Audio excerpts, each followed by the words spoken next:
move on to my favorite holiday, Thanksgiving, we have 12:30 with the halftime show of Jack Harlow in Detroit for some reason. And then we have the Green Bay Packers taking on the Detroit Lions for not only the first time, but the second time on Thursday this football season. We saw what happened last time. It was a full on blitz by the Detroit Lions. They want to prove we are here right now. The Packers are no longer the team that's running this division. Even they have been since they got Brett Favre. Then they had Aaron Rodgers back to back. The Vikings have suffered through that time. The Bears have suffered through that time. And then pretty much all of the fans in the AFC North are like, I don't mind if it's the Vikings. I don't mind if it's the Bears. I don't mind if it's the Lions. Just don't let it be the Green Bay Packers again. How do you see this one going? Still a blowout?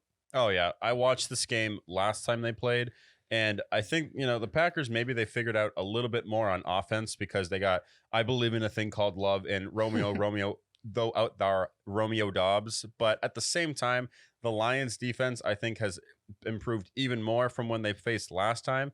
This is a team that they have bad juju with just historically, and this is a team that is rewriting history as we speak, week in and week out. And although they did crush them last time they fade, they know that this is Thanksgiving. This is historically the Lions' Super Bowl. This is when they come to play. And we're used to seeing the Lions be absolutely pathetic historically when you see the Dan Orlovskis, the Dante Culpeppers, the Tim Boyles of the world helming the helm. But now we got Jared Goff, we got Sun God, we got Jameson Williams getting acclimated, the two-headed monster in Jahmyr Gibbs and David Montgomery. But let's not forget about the defensive side of the ball. Who's going to shut down Romeo, dare art thou, Romeo Dobbs, or Jordan Love, or A.J. Dillon, farm simulator champion right there? Well, I can name a few players. His name, Aiden Hutchinson, second overall pick. Aleem McNeil, he's been playing pretty well. How about Alex Anzalone? Yeah, monster. How about Malcolm Rodrigo? How about CJ Gardner Johnson, biggest trash talker in the league? Who might it be? Either way, this Packers offense is limited, and they're going to be even more limited when they have to face a top 10 defense in the Detroit Lions. So I expect all but the same from this game as we saw last Thursday game. I think the Lions blow them out, and it's not even close. Yeah, I think the Lions definitely have their way in this game, especially the first time they did it was in Lambeau, and it seems like the team that the Lions really show up for just because how dominant the Packers have been the past few years. You talk about Brett Favre, you talk about Aaron Rodgers, and then last year was the first time that the Detroit Lions beat the Packers twice in a season since probably the 50s, so they rewrote a little bit of history last season, even though they didn't make the playoffs, and then this year without Aaron Rodgers, I think it's going to be the same situation.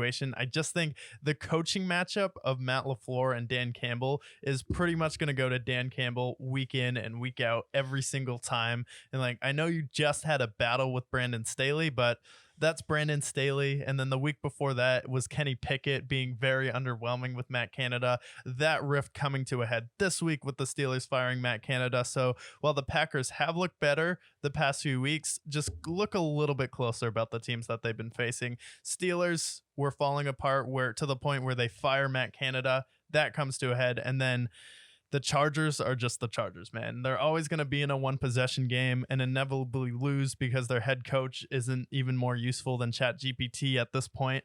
So I think the Lions have a good shot to win. And then with the Packers, you lose Aaron Jones in the last game, and it's fine when a team isn't ready to game plan for A.J. Dillon being the number one back. But when the Lions have a full half a week, not a full week, but they're familiar with them to game plan for the Packers without Aaron Jones, I think that's all the way Lions. We're probably dropping, say, 34 points, go 34-14, similar to the Jaguars and Titans matchup last Sunday.